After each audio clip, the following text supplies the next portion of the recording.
We have a small group that's been meeting together for probably close to a decade.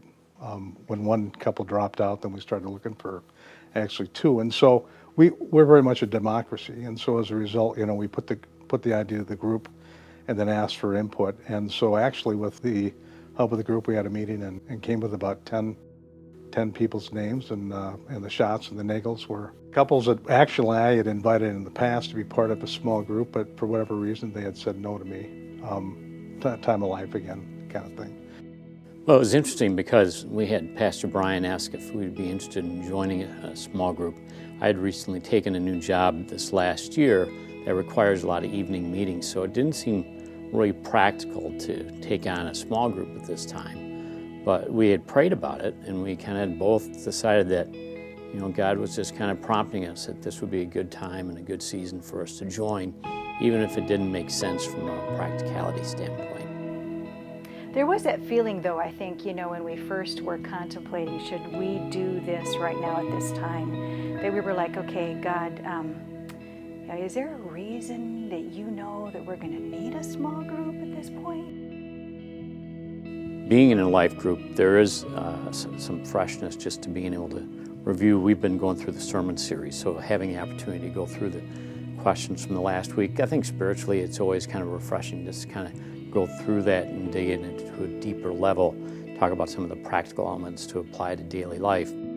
Certainly that came to a big change when on January 23rd we received the diagnosis that I had multiple myeloma. It certainly wasn't something we were expecting, but our worlds were turned upside down when you hear the words that you have cancer and it might be pretty serious.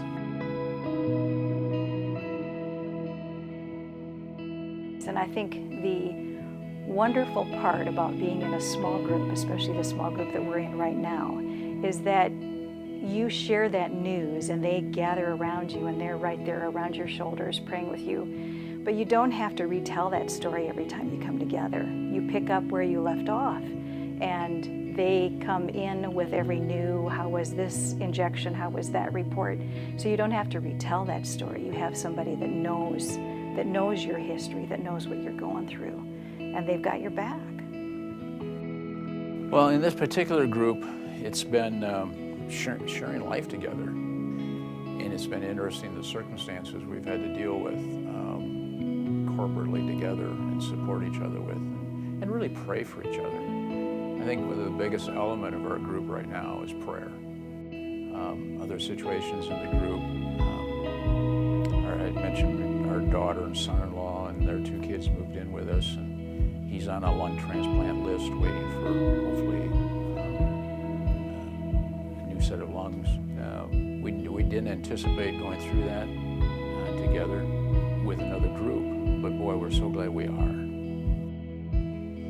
It was an interesting time. In the month of February, I had to go through 4 surgeries in a period of 5 weeks. And it was a time when I was just not able to get around much.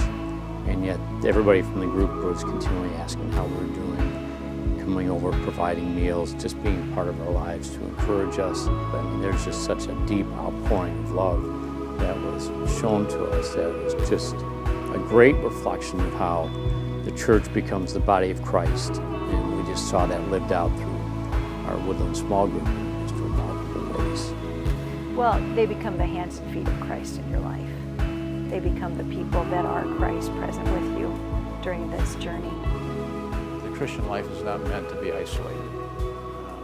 We have an individual relationship with Christ, but then we have a corporate relationship with our brothers and sisters. I would tell you from a personal standpoint, for people who are life leaders or are thinking about being life leaders, that I have always been the greater beneficiary of being a small group leader. And I think there's just such a richness to the church when you can delve into the depths of people's lives at a real deep level, beyond just a Sunday morning, how's it going?